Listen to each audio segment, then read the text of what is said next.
Temp check. What kind of summer are we having this year? A family road trip summer? A beach bum summer? Or a wake me up when the sun sets summer? With Instacart, choose your own adventure and skip the shopping side quests. Where available, you can get ice cream delivered to your hotel, sunscreen to the pool, or cold brew to your bed. Well, door, in as fast as 30 minutes. Wherever you find yourself this summer, you can get the goods. Download Instacart for free delivery on your first 3 orders. Offer valid for a limited time. Minimum $10 per order. Excludes restaurants. Additional terms and fees apply. When you want to have fun and have scratchers to scratch, there's a playful way you can do just that. Scratch with the key or acrylic nail. Scratch with the quill from a porcupine tail. Use a belt buckle from your friend Lamar. Or scratch with your pick while you play guitar. You can scratch in a bunch of different playful ways. Scratchers from the California Lottery. A little play can make your day. Please play responsibly. Must be 18 years or older to purchase, play, or claim. Acast powers the world's best podcasts. Here's a show that we recommend.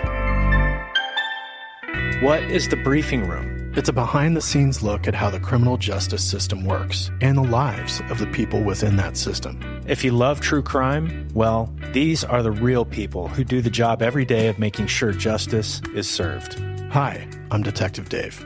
I'm Detective Dan. Together we have decades of experience in local law enforcement, a profession that we think is often misunderstood. So we're going to explore how to do it right, and we won't shy away from when it's done wrong. These are stories you'll hear nowhere else. Unique, frank, and unvarnished. From the team that brought you Small Town Dicks, this is The Briefing Room. Episode 1 drops on August 30th. We'll meet you in the briefing room. Acast helps creators launch, grow, and monetize their podcasts everywhere. Acast.com. Hey everyone, before we get into this week's episode with Molly, we wanted to announce the winner of our Mondo poster contest.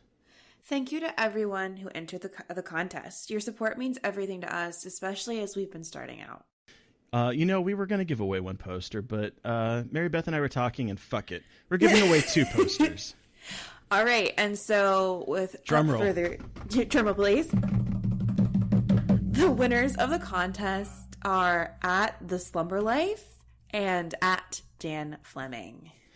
Yay! So Slumber Life and Dan Fleming, please message us on Twitter at the Scarred Podcast Twitter account to claim your poster. To everyone else, please keep listening to our future contests, and please don't forget to rate, review, and subscribe. It really helps us build our audience. Now, on to the show. Yay!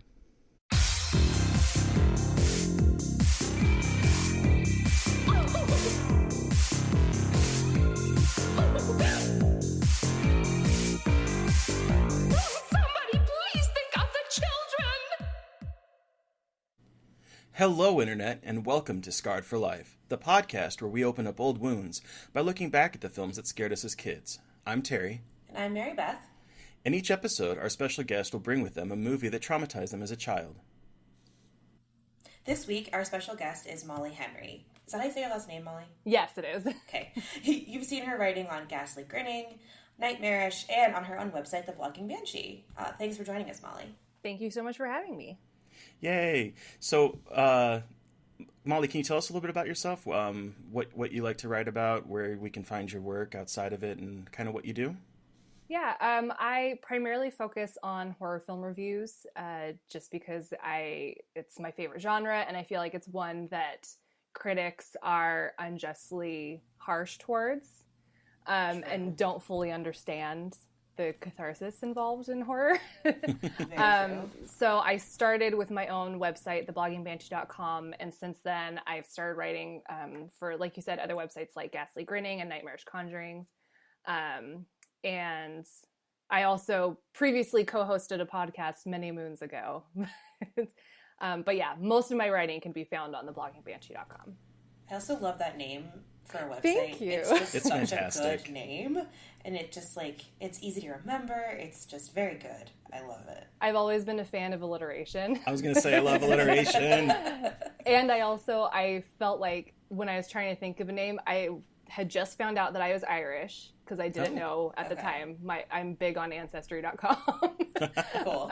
And I also felt like a banshee is supposed to be this like harbinger of death, and what am I as a horror film critic? I'm a harbinger of death. I'm going to tell you about all the death and carnage that's happening. I love it. So Molly, what would you say is your favorite movie, like horror movie at this moment? I know we talk about it with people, and I know it always changes, but like right now, what would you say your favorite horror movie is? It's so hard for me to pick one. I'm bad at picking favorites for anything. Very true. I know I always ask these questions, and I'm like, I know how hard it is, but sometimes it's like a nice icebreaker in a way. Yeah. I guess I'm just gonna think of the first one that comes to mind. One that I just saw recently, that was totally like my kind of really twisted sense of humor is Harpoon. Oh my gosh. I actually just posted a review for it this week. We actually just talked to Rob Grant on a previous episode, and he's amazing. He's so funny, and his sense of humor matches Harpoon's sense of humor. That's amazing. That makes me so happy. Yeah, that movie, I was laughing way harder than I should have. Oh no, I was dying of laughter the entire time. There's such horrible people. I know. Which I mentioned this a bit in my review. Normally that kind of stuff bothers me when there are like no redeeming qualities in the characters, but in the context of that film, it works perfectly. And I love watching them go through all the shit that they go through. Right. Absolutely same. And listeners, I promise you we did not pay Molly Henery to say this. This is just another time that we're talking about Harpoon because it is so damn good. It is. And it's, like I said, I watched it like a week or two ago. I just reviewed it finally because I'm slow. But yeah, it definitely is one of the first ones that comes to mind because I feel like there haven't been a ton of like horror comedy kind of films that have really grabbed me recently. Yeah, and it's so dark. Like it has such a caustic sense of humor to it. I love it. Yeah, it's different than like watching like Shaun of the Dead, where it's like campy and kind of like making fun of and paying homage to the genre and stuff. Whereas this, it's like, we're going to put some really fucked up people in fucked up situations, and you're going to laugh at it. And then have Brett Gallman narrate. Yes, which was amazing. That narration was so good. It was so good.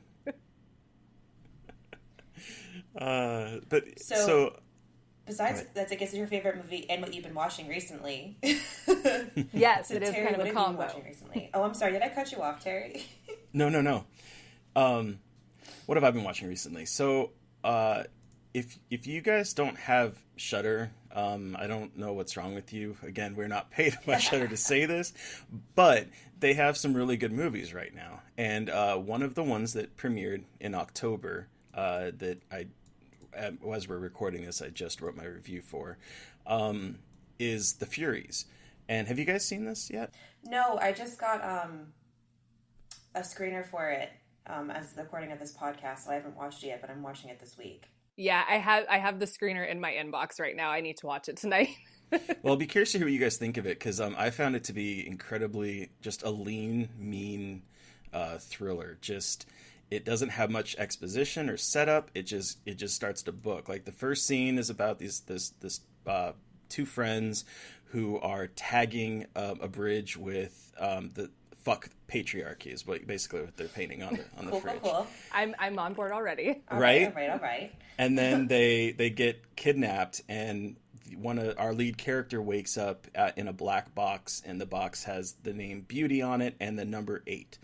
And then she discovers very quickly that she and a bunch of girls have been kidnapped in this outback Australian forest and are being hunted by men in these horrific masks. And it is bloody as fuck. It is violent. It just books from the very beginning. And I think it's really enjoyable, but I'll be curious to hear what you guys think when you eventually review it. Yeah, I'm excited to watch it, and then I saw you tweet about it after you watched it, and I was like, okay, cool. Because I feel Terry and we have a very similar taste in movies, so I feel like if you like it, I'm definitely gonna like it. Especially if it starts with someone spray painting the words "fuck patriarchy" on a bridge. Right. I think that's gonna be very much my taste.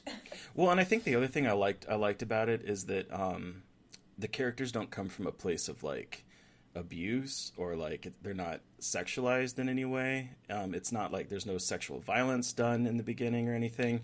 It's just good. like Wow. they're just kidnapped, and it's like a most dangerous game of like Beauty versus Beast, and it's I think it goes in some really interesting places, and there's some twists. There's a moment that like shocked the hell out of me. I think it's fun, so I'm curious to read your guys' reviews if you guys do end up reviewing it. Yeah, Shudder really does like have some amazing original content they're putting out there. Yeah. Absolutely. What about you, Mary Beth? So speaking of Shudder, they just put out One Cut of the Dead. And everyone needs to see that. Have you guys watched it yet?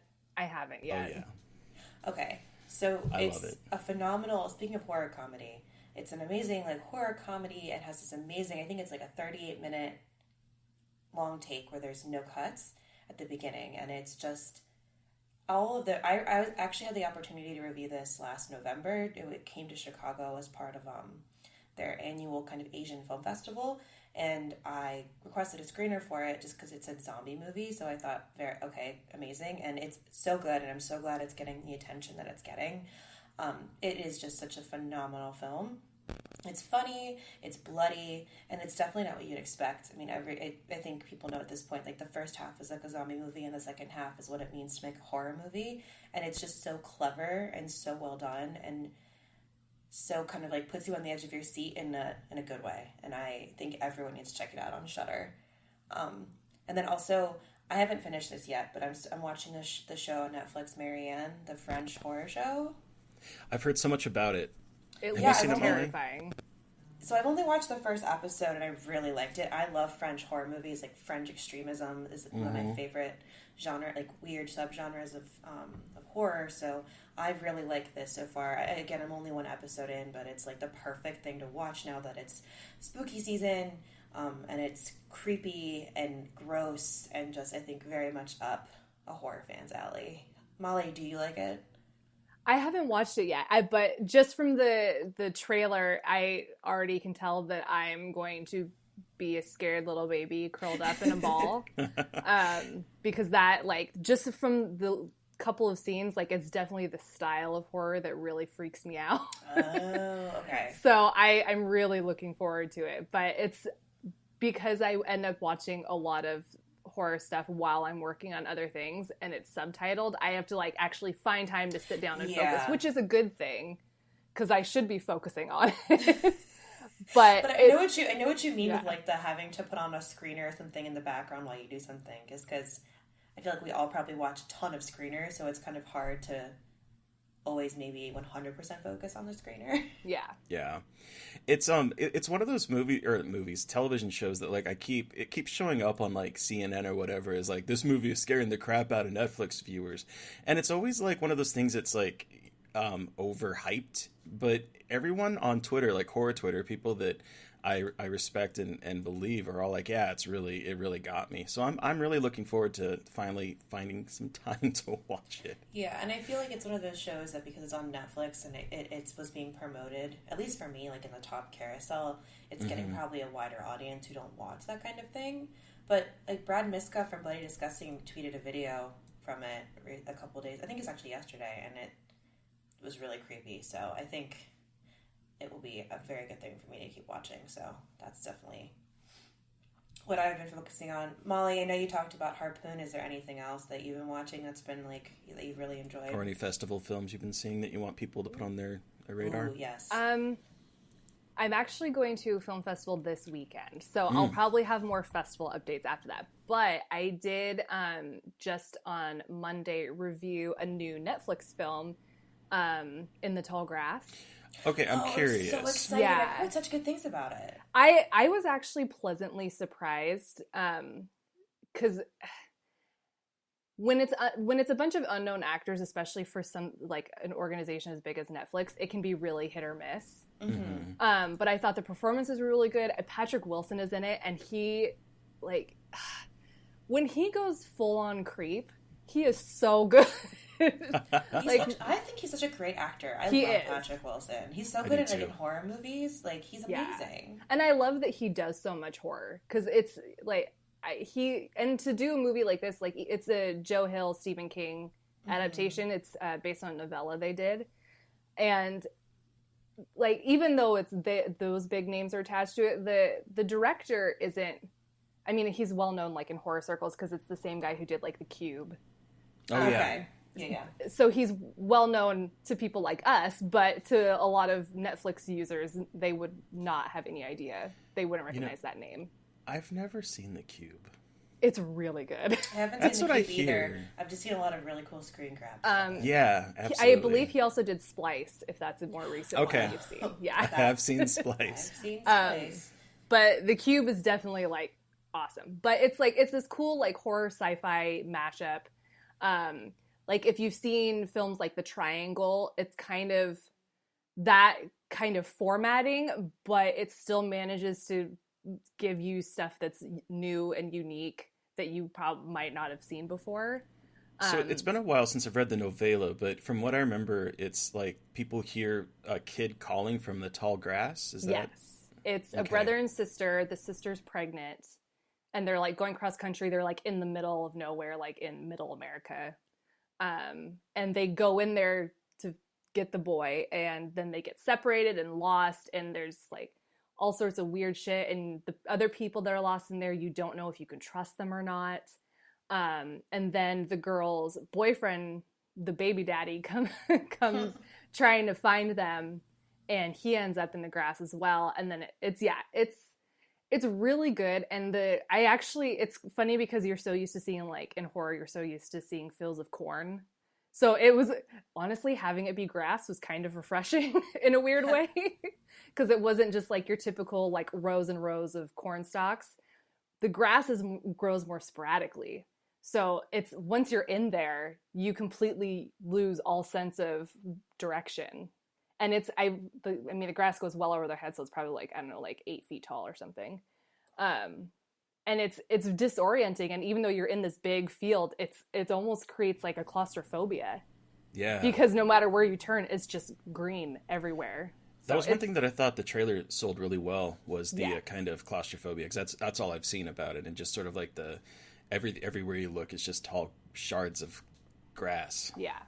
And they do a good job of, like, I feel like in a film like this, you could easily get into the over-explaining side of it. Yes. And they actually leave a lot a mystery. There's only one aspect of the climax that bothers me a little bit that they didn't explain, and it's like, it kind of felt like it was just there for shock value.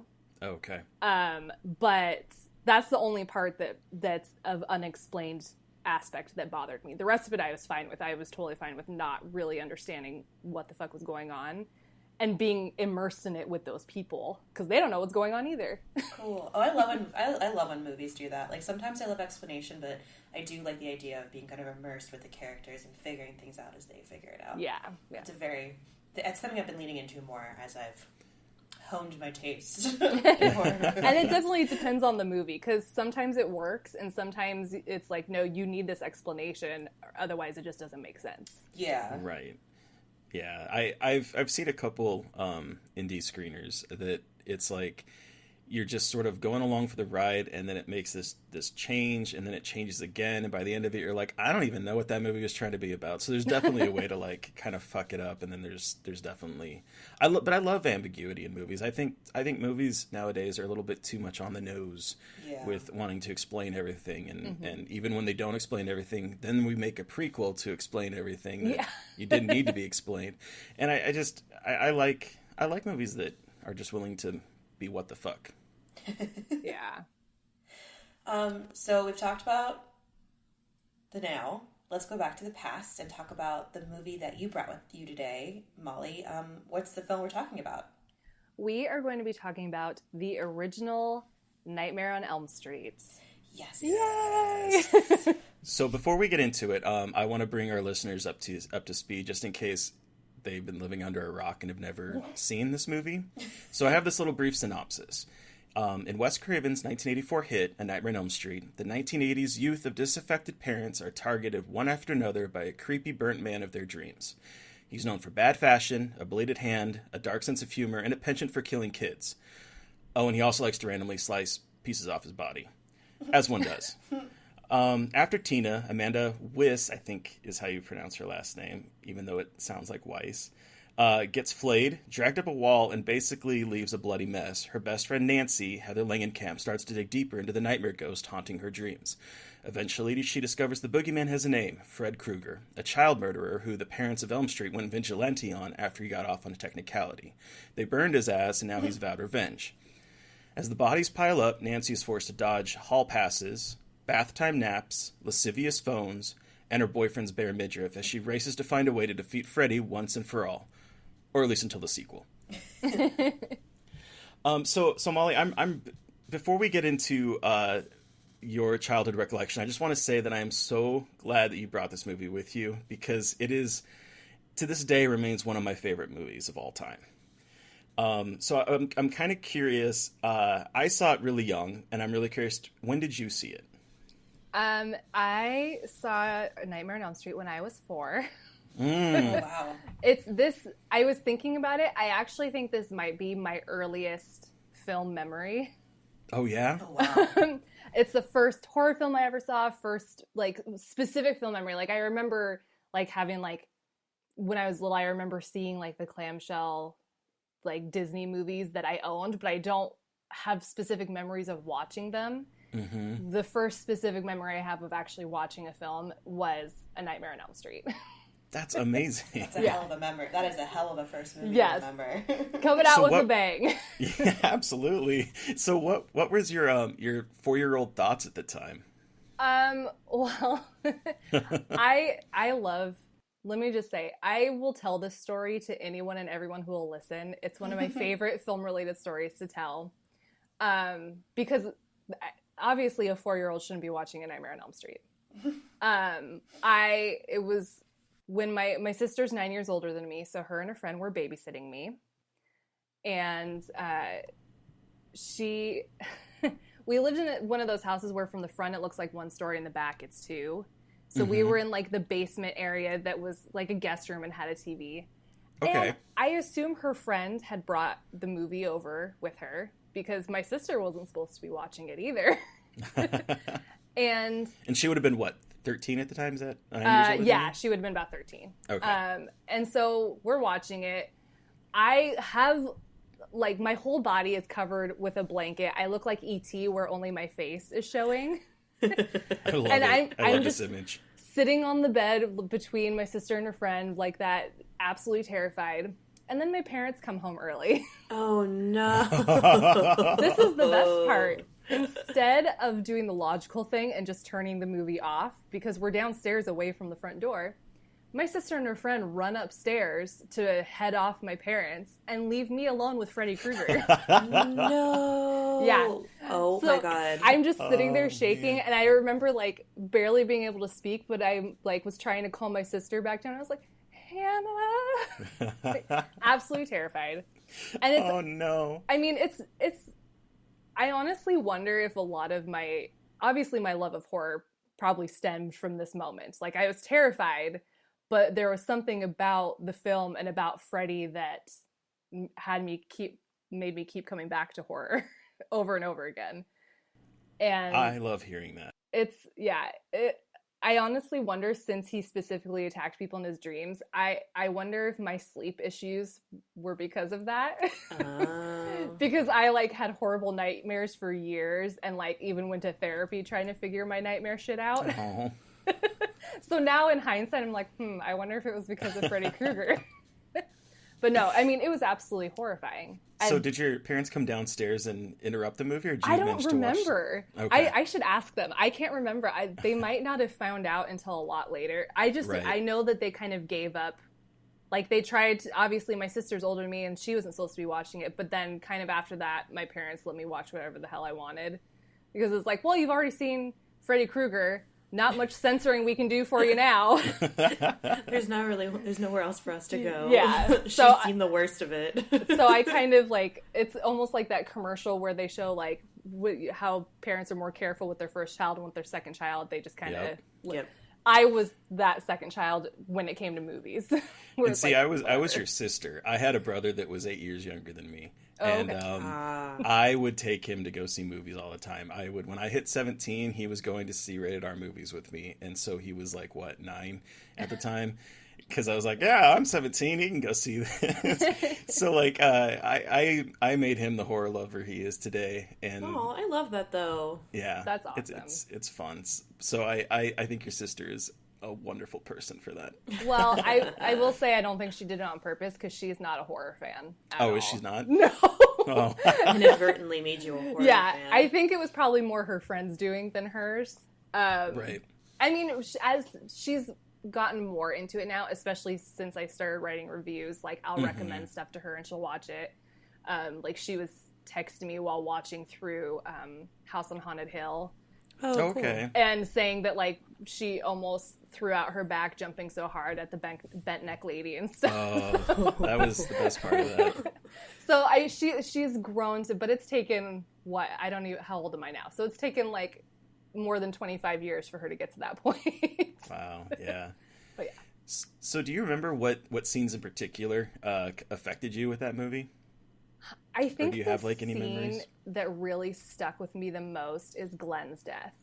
I think it's because like there's something about the other deaths, like for the most part you don't, like you see the dream parts and then you see what happens to them in real life, whereas with Glenn you really only see what happens to him in real life. And I feel like something about that, about being safe in your bed and then all of a sudden you're just like sucked in and blood is spewing everywhere. Like, that was very traumatizing for me. I completely understand that. I had like the opposite response to that scene though. Like when I was not as young as you. I have like this problem remembering what movie I saw first when I was young, but I saw that around the same time I saw Alien, and that was probably about I want to say 8. I'm not positive, but I remember being terrified of all the Tina parts. Yeah, and then like Glenn's death, I was like, oh, this is just fucking awesome. I didn't use fuck, but it was just so awesome. Little 8-year-old Terry, fuck, that was awesome. Fuck yeah. When I was watching it today, I was on Amazon Prime, they have like the trivia that pops up on the side. They had the longest piece of trivia about how they made this whole scene happen with the blood coming out, and it's a revolving set. And it's what they apparently used for Tina's death at the beginning, and they built it on an axle so they could just spin it 360 degrees. Oh wow, that makes sense when I think back on how it looked. Yeah, because I was wondering, because it's like it looks so. I was just wondering, like, how do you get the blood to go that direction and everything? And it was really fascinating just to think about that now as like an adult, trying to be like, how did they even do that without? Instead of like being kind of freaked out by the fountain of blood coming out of the bed. Yeah. Well, that's one of the things that like I remember really exciting me about the movie was like it was the first movie that didn't make sense to me. Like there's no logical through line. Like in Jaws, there's a giant shark. Okay, the giant shark's going to eat people. You know, it's like there's always like something logical to it. But this movie, just like the way he was bending reality and dreams, just always like anything could happen, and it just like set my very imaginative mind like free. And what about you, Mary? How old were you when you saw it, Mary Beth? So okay, I didn't see this until about 4 or 5 years ago. I am really woefully uneducated in like the classic slashers. It's taken me a long time to watch them because I was thinking about this today actually, because I was like, I really didn't see this when I was young. I was in my 20s when I saw it for the first time, and I've loved horror since I was in like elementary school or middle school. But I think because I was teaching myself a lot about horror movies, and because my mom and my stepdad weren't really into it and didn't have a lot in the house, I kind of just had to find it on my own. And I never really like was exposed to Nightmare on Elm Street. When I was exposed to it, it freaked me out too much. Like Freddy Krueger's face and his knife hand, I think scared me too much to even like entertain the possibility of watching it. Right. And so when I finally watched it, it still scared me though. I mean, more than I was expecting. I was kind of expecting like the usual kind of cheesy 80s slasher film. It was going to be fun, and I watched it with my dad and his wife, and they were making fun of it the whole time, but I was like surprised about how creepy it was, especially the beginning. The scene that stuck out to me when I first saw it was when Nancy is sitting at her desk and she turns and Tina's in the body bag and gets dragged down the hall. Like, it's so creepy. That is just so chilling and creepy. And then the other part, which isn't the other thing that stuck out to me, which wasn't really scary but just gross, is when the phone turns into Freddy Krueger's mouth. Yes. And licks her face. He's like... I'm your boyfriend now, Nancy. Gross. Like, this movie is gross. And then the last one I remember is when he's chasing Tina with his creepy run, where he's, like, swaying his body. Oh, and his arms are super, super long. It's not even that. It's like when it's just he's chasing her and his arms aren't as long anymore. So they used perspective and like a smaller person for that scene to like make it look really weird. I remember I was obsessed with this movie when like the DVD originally came out, and there's like all these behind the scenes stuff. And I remember in that particular part, they actually had like sort of like what they did in Jaws. They had a with the Hooper in the cage scene. They had like a little person that was like running behind with like the claws, so that the perspective would give it this really weird freakiness. Oh, interesting. Yeah, because that part always stuck out just because he's like laughing and running after her, and it looks like he's kind of like moving his body in such a weird, disjointed way. Mm-hmm. And also, so I have really bad nightmares that seem real, and so this movie always freaked me out because I think one of my biggest fears is my nightmares like leaking into reality, just because I have such vivid nightmares, and so it definitely stuck with it. I think that's one of the reasons I avoided it for a long time, like subconsciously. And then when I saw it, it was so weird to see a film that kind of captured that fear of your nightmares coming to life. Yeah, that's really what got me as a kid. It's like just the idea of not being safe in your own bed, like you mentioned before. Just you could be sleeping, and sleeping is when you're supposed to be, safe, and there's nothing that's going to stop him from gutting you and dragging you across the ceiling. And it always freaked me out when Nancy's like, I haven't slept for 7 days. And I'm like, that's my worst nightmare. Like, that's just like pure exhaustion. Yeah. Mm-hmm. And she's still able to be such a badass after not a week. I don't know how she did it. I mean, besides, I know those pills that she was shown taking. Right. The stay awake the coffee. ones. Yeah. That was one of my favorite parts, when like her mom takes all the coffee mugs out and then she pulls the coffee maker out from under her nightstand. Yeah, I loved it. Like, damn, that's commitment. Can we talk about her mom for a second? I forgot how much of an asshole her mom was until I rewatched that movie. She is horrible. Like, obviously alcoholic. Like, duh. But but then like how she dismisses her daughter, even though she knows that like who this person is and the horrible things he did, and she has the freaking glove in their basement. Who saves that? It's like in the boiler. Yeah. And it's like you could have just told her what was going on from in the first place. Yeah. And where does she think her daughter got the hat with Freddy Krueger's name on it? Like, the fact that she's like, no, it's just a dirty old hat. It's like, no, it has his name on it. You know who this person is. Like, how would she know if he's been dead pretty much her whole life? And even, like, she's in that sleep study, so it's not like they were watching her sleep. It wasn't like she just, like, pulled it out of her ass. Like, yeah. Like, they're watching her sleep and watching her have a nightmare, and they see that cut come out of nowhere. And that frustrated me. I was like, come on, y'all. Like, this isn't even... This is, like, not even plausible that you wouldn't, like, at least believe for a little bit that something weird is happening. Yeah. And the dad is the cop, but then he's never around with the mom. They're divorced, right? That's the vibe that I was getting. Because they don't explicitly say it, but but he's never at the house, and he doesn't have a key to get into the house.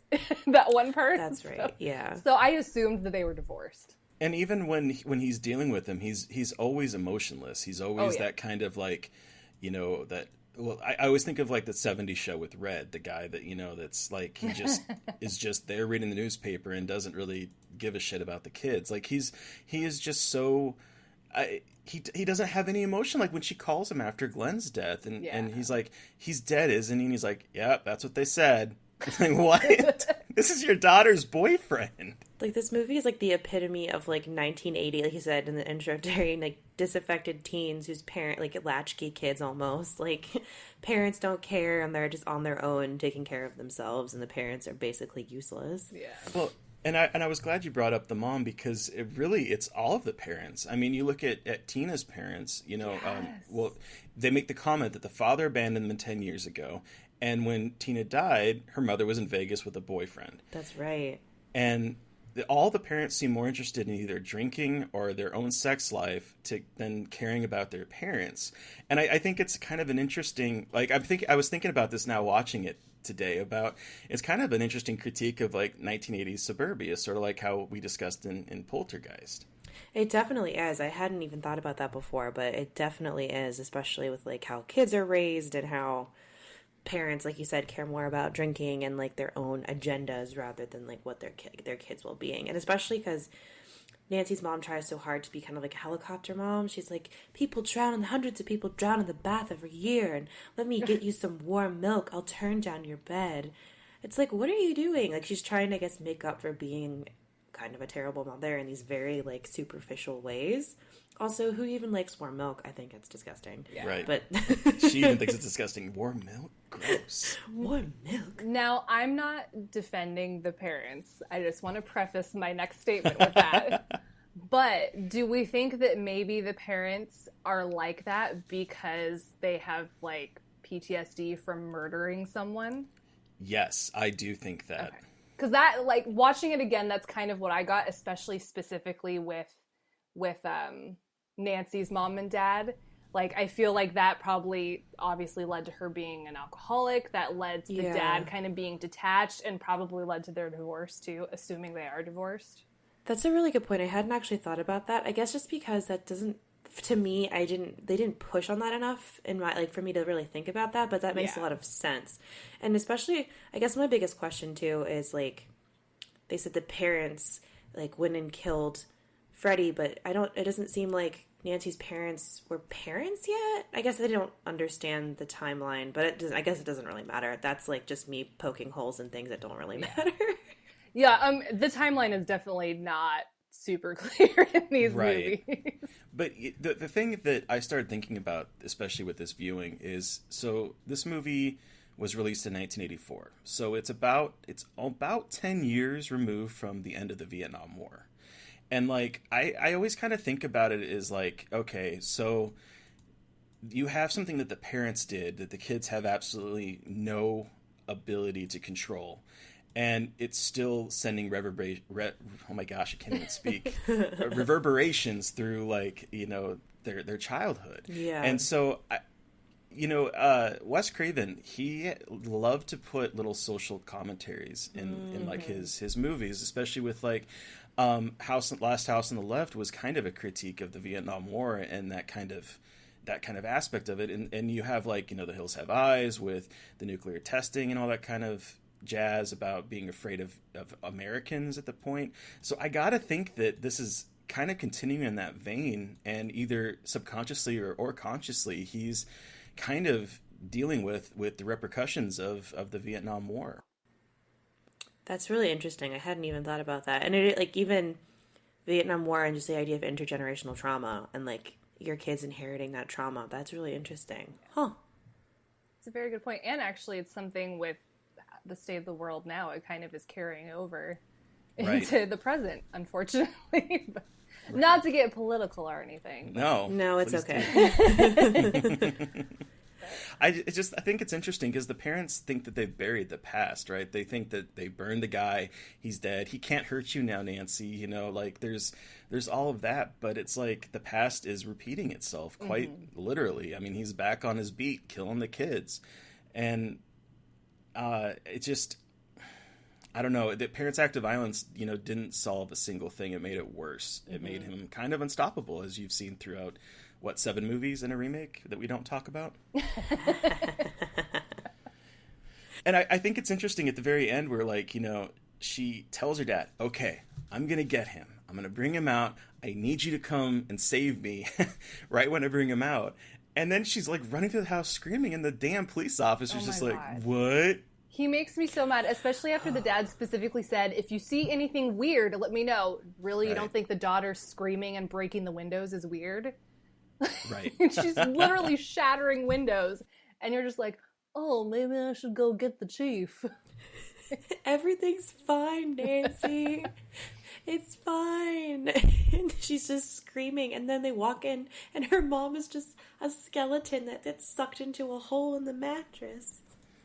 That part was so strange.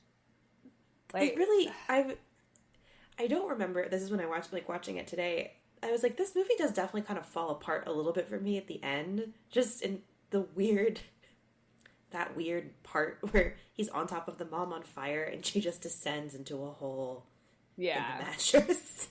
Right. That part turns into a lost creepy me skeleton little and bit. just sort of animatronically descends into the mist. I do like how Nancy is able to defeat him, though. I think that's even though like the very last scene kind of ruins it a little bit.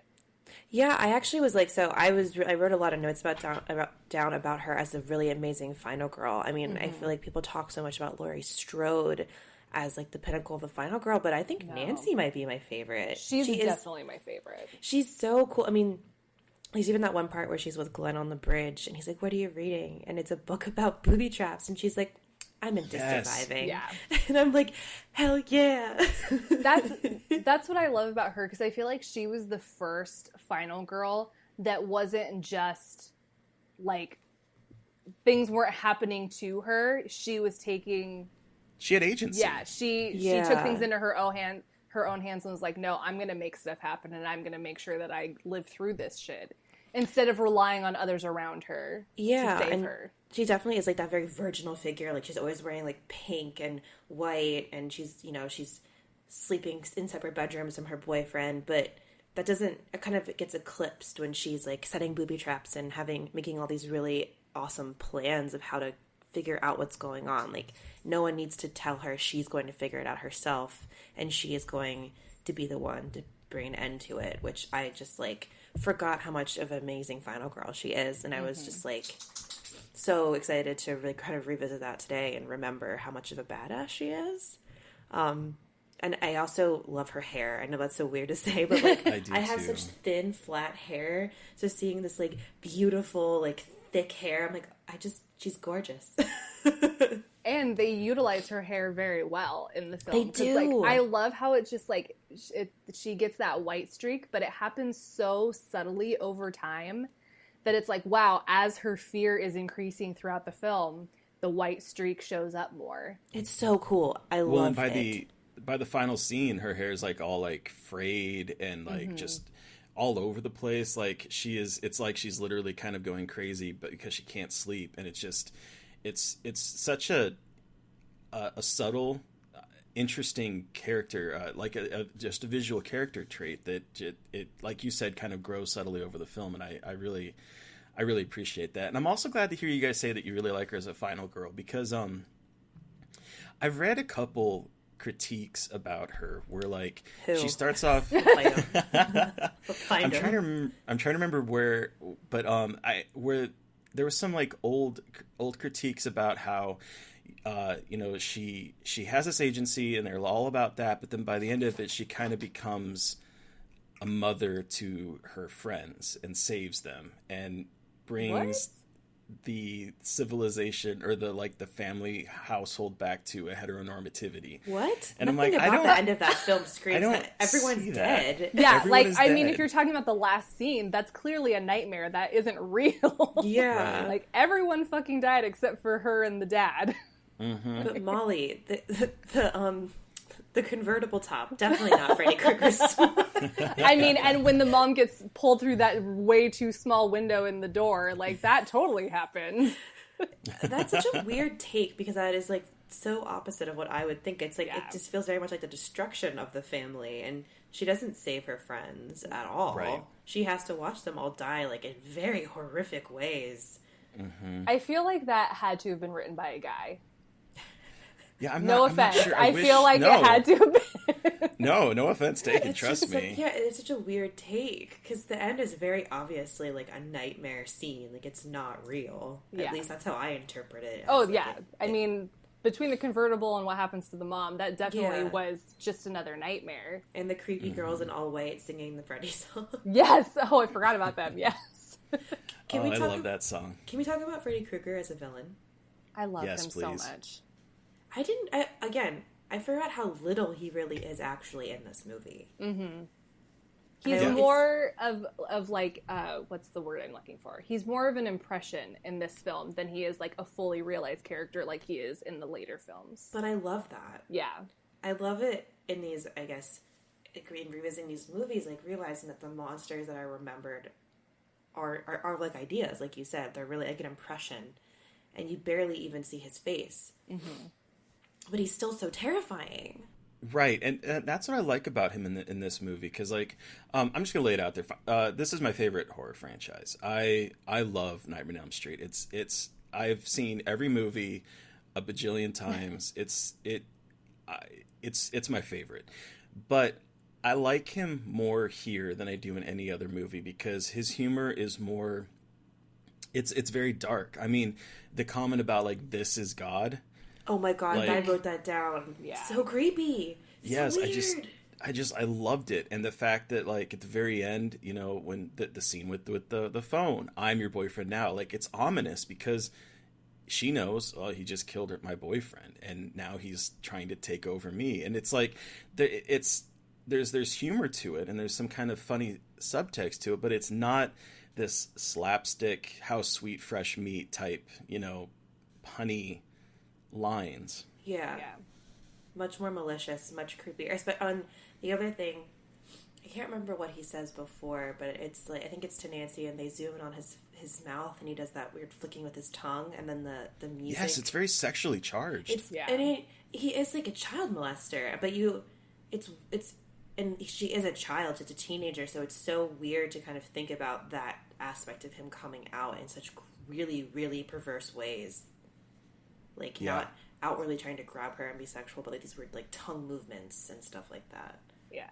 Well, I think that's also because they fixation. don't like explicitly say in the first film that he was like a molester. Yeah. They just say that he killed kids.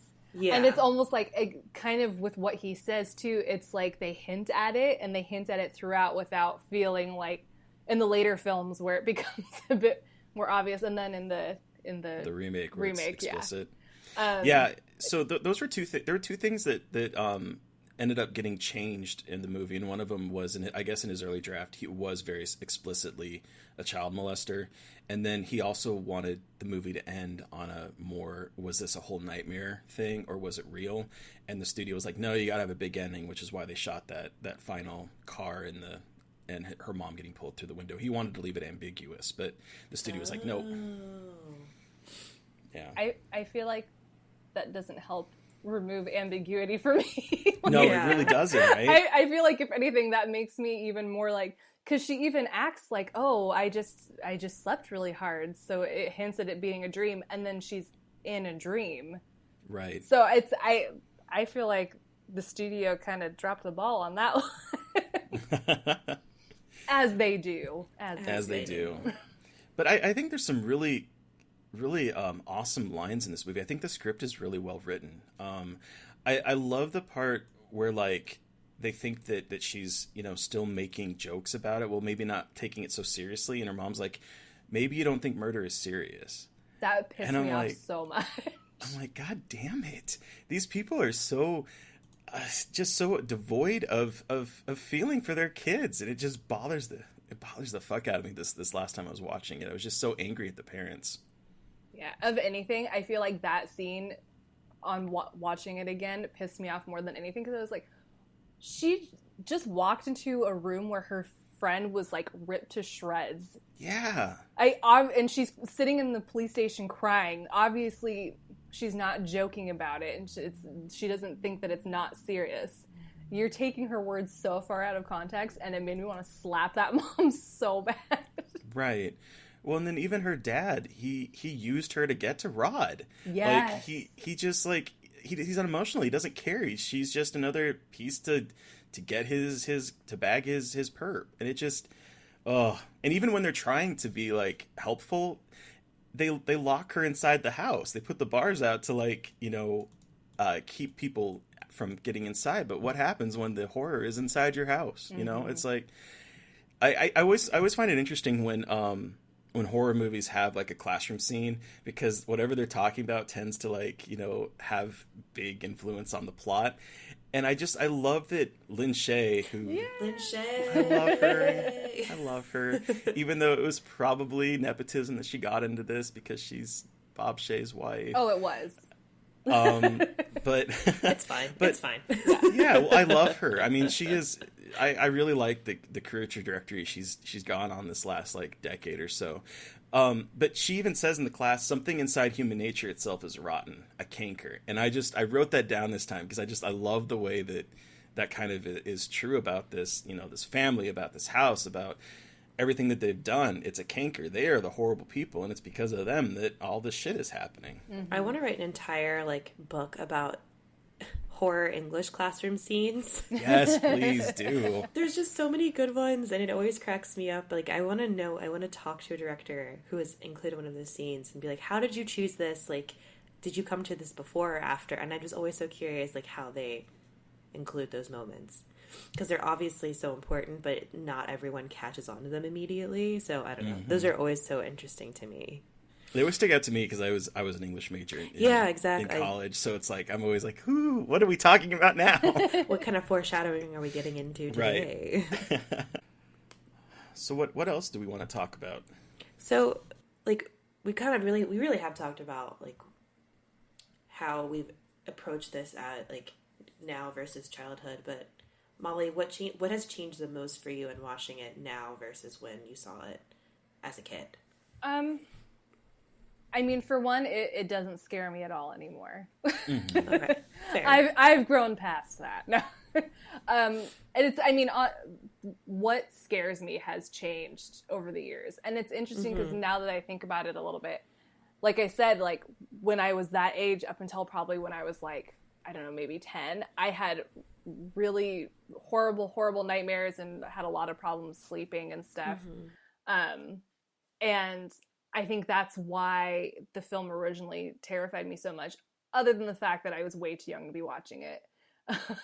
Because there's everyone has nightmares, and this film plays into that fear and just cranks it up to an entirely extreme level, and brings your nightmares into reality, which is why it was so terrifying then. And now I'm more scared by creepy ghost stuff mostly. Yeah. So slasher kind of things, and even this where it's a supernatural slasher, it doesn't have the same effect on me, but it still has some of them, especially for the time, some of the most interesting kills. They're unique. Yes. And we were talking about how the scene was filmed with Tina and how she was murdered. That's, especially for when this film came out, that's amazing that they were able to achieve something like that. And to have I feel like slashers at the time were a lot of masked men that didn't speak. And to have a guy that doesn't wear a mask, shows his horrifying face and talks, and he's not full sass in this film, but goes on to have a sass level that is clearly played a part in my taste in villains, since Ursula and shit are the villains I go towards, because I like the sassy villains. Yeah. And it was something different, and I still absolutely love it. I think now Tina's death affects me more than Gil's, and I think honestly probably when I was a kid, I'm pretty sure that scene is about when my sister and her friend left me alone. Oh geez. So that probably is partly why it scared me the most then. And I mean, I see the flaws in it a lot more now. I still think it's an effective death, though. It is. Like especially when the claws rake across her stomach and it just starts bleeding through her hands. Like that for me, just like really still today is like, wow, that's some really good filmmaking. And yeah, I mean, you can probably, if you look close enough, see like the seams that are breaking because of, you know, limitations of the time period. But like, I don't know, that scene still just gets me. I don't even think I necessarily mean the flaws, like, of the physicality of it. I mean more like the final scene, the very end scene was like totally unnecessary and just meant for a jump scare and clearly like a production add-on at the end. You can usually tell when it's the production company that has a hand in it because it usually does not relate at all to the rest of the film. Yeah. But it's just so good. And I'm with you, like, this is probably my favorite horror franchise. And this first film will always be my favorite Nightmare on Elm Street. Like, I obviously, like, 2 is amazing, and I love New Nightmare. And I meant 3. I do love 2, though. I love them all. I love them all for different reasons. I like me some sassy villains. But this one is just, I feel like it brought something new to the slasher genre. And that's what Wes is good at. He's good at bringing new stuff to the genre. Yeah. So you're going to revoke my horror card, but I haven't seen any other Nightmare on Elm Street. Really? I've only seen this one. Okay. So when are you coming over? Because I own all of them. Yes! Yeah, I do too. Yay. We'll have a marathon.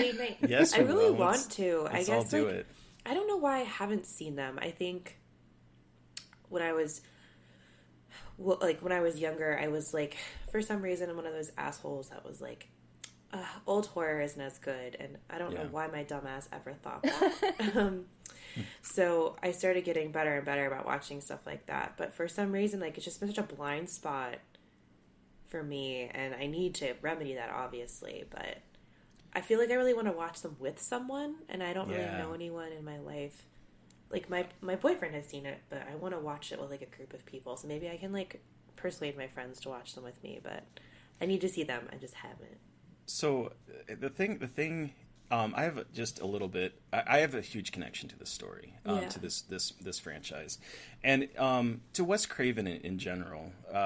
Rest in peace, good sir.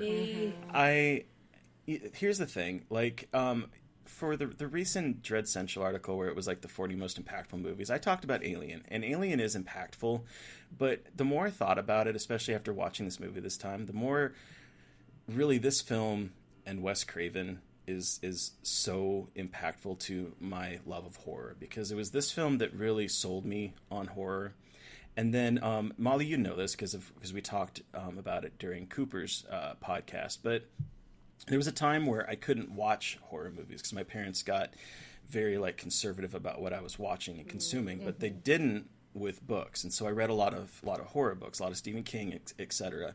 And I lost track of horror movies. And it wasn't until Scream came out on VHS. I didn't even see it in theaters. When it came out on VHS and I watched it and sat down, and he pulled me right back in. And if it weren't for these 2 movies, I don't know if I'd be here having this lovely chat with you two. Yeah. Wow. He really was like a visionary. Like his films, honestly, kind of like you. Like, my first horror experience was this film, A Nightmare on Elm Street, and then honestly, probably one of my other favorite films is this. I mean, honestly, I like all the Scream movies, even the third one. Like the Scream series. Also, like I'm pretty sure I saw the first Scream around when it came out, so I was still pretty damn young. Right. And it's just like I said, he's so good at giving you something that's familiar, but then giving it a spin that delivers something that you've never seen before and that sticks with you. Like, Freddy, when you see him, he sticks with you. He really does. I'm wearing my Scream t-shirt right now in honor of, it's October 1st, we're recording this podcast, so I'm wearing it in honor of the spooky month and one of my favorite horror movies, so I love Wes Craven. Yep. He's had, I mean, let's be honest, he's had some misses, but what director hasn't in Who over hasn't? like what, a 40-year career? Was it about? I mean, come on. John Carpenter has Ghosts of Mars. Yeah. I mean, I'm not gonna lie, I still kind of love that movie. I don't know if I've ever seen it because it was again during that time where I just wasn't watching horror movies again. It's really bad, yeah. but it's that's kind of why I love it. Toby Hooper has Life Force. I don't That's think the one I've seen about that one. It's naked fucking alien awful. vampires, right? Yes, it's fucking awful. Yeah. It's so much. It's one of my friends really wanted to watch it, and I was like, it's space vampires, and it's such a boring movie, and it shouldn't be as boring as it is. So, But is it better than Dracula 3000, which also takes place in space? Why? It can't be. It has to be. Dracula 3000's better. I don't know. It's pretty bad. Is it boring though? I don't think I've seen it. I don't even fully remember. I'm pretty sure there's a rapper in it. There course is. there is. There is. Yes. From what I've heard, it's not boring. And Life Is it a Force sequel to boring. Dracula 2000? I think it's like an unofficial sequel. Those are always the best. I don't even know why I watched it. I think it was on TV one day, and my husband walked in and was like, "What the fuck are you doing?" I was like, Oh, "I'm Casper enjoying Van my Dien life." Was in it. Casper Van Dien was in it. He's a hunk of dude. He is. What are you watching? Don't look at me. Don't look at me. Don't judge me for the films I watch. It's for research. Although, I mean, that's always a good thing that you can say now, right? It's like That's for what research. I do. True. I say it's research. see, and for those of you who are familiar with Sex and the City, I take after Miranda, and when people judge me, I'm like, I love it. It's my thing. Let it go. She says that. Best way. That's the best way to approach it, though. Yeah. That is the best Like, way. who gives a shit if something's bad? It doesn't mean it's not fun, which is how I feel Right. like even with Wes Craven's bad films, I still love his bad stuff. Right? I feel like some of his stuff gets unjustly dumped on. Like My Soul to Take, one of his last films, I actually really like that movie. I've actually never seen that one, I will say. It's a very interesting, unique premise, and I liked it, and if someone judges me for it, they can suck it. That's Yes. how I feel about it. I am totally there with you. I also might feel that way because I am drinking right now, but Hell yeah. I'm drinking Same. alcohol Got and my eating scotch. candy horn. Candy horn? Candy corn. Candy corn. Candy horn. I mean, it's I love October candy corn. 1st, so what else am I going to do other than be a guest on a podcast, eat candy corn, and drink? I love it. Yes. I mean, that's living The your best best way to life bring right it there. up to bring in the spooky season. Yes. Absolutely.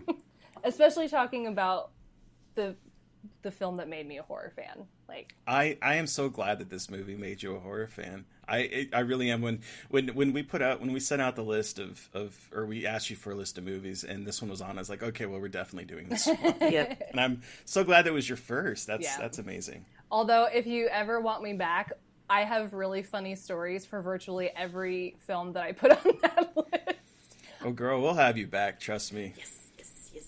I'm realizing now that I have a lot of really funny stories related to film experiences. I wonder if that's because I'm a film person. Like, that's my jam. I wonder if Right. I was interested in, like, I don't know, ice skating, if I would have really funny ice skating stories for you. Well, thank you for joining us, Molly, to talk about A Nightmare on Elm Street. So where can our listeners find you, and do you have anything you have coming up, or do you have anything you want to plug?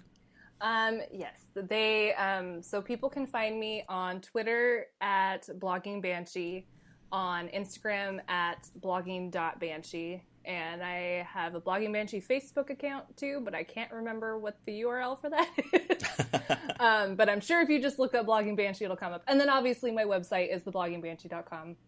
I have a couple Shudder related reviews that'll be coming out this week. I'm also going to be this weekend, I don't know when this is going to air, but the weekend of October 4th, I am going to be doing coverage of the H.P. Lovecraft Film Festival in Portland. Oh wow! So this is going to come out the 4th of November. So okay. It will be it'll be a while after that. But absolutely go check that out. So do they do like films of H.P. Lovecraft or what? How they do? Like I know one of the films that they're going to show that I'm super excited about is Color of Space. It's so good. I saw it at TIFF. Mary Beth was talking about it. So that's going to be there, and then they have like a lot of short films and stuff, and they also. Victoria Price, Vincent Price's daughter, is the special guest. Oh, cool. Wow. And so they're going to be showing a couple of his old films like The Tingler. And oh my gosh. Another one that I'm blanking, it has Palace in the name. Like the Great Palace. I don't know. It has Palace in the name. I'm sure Vincent Price people are going to be mad that I don't know that. But... So, and they also do like, it's also books inspired by H.P. Lovecraft's work. So there's like author signings and stuff too. So it's pretty cool. The Haunted Palace. Yeah. Haunted Palace. Thank you. Yes. From 1963. There you go. Yeah. So it should be a good time. Yeah. Cool. So listeners, you've heard from us, but we want to hear from you. What was your experience with A Nightmare on Elm Street when you first saw it? Send us an email at scarredforlifepodcast@gmail.com, and we might feature you in an upcoming episode. You can also reach out to us on Twitter. I'm at MB McAndrews. And I'm at Gaily Dreadful. And of course, tag us at Scarred Podcast if you want to talk more on Twitter. Thanks, everyone. We want to say thank you to Steve Barnold for our art and Sean Keller for our killer song. Stay creepy, and until next time...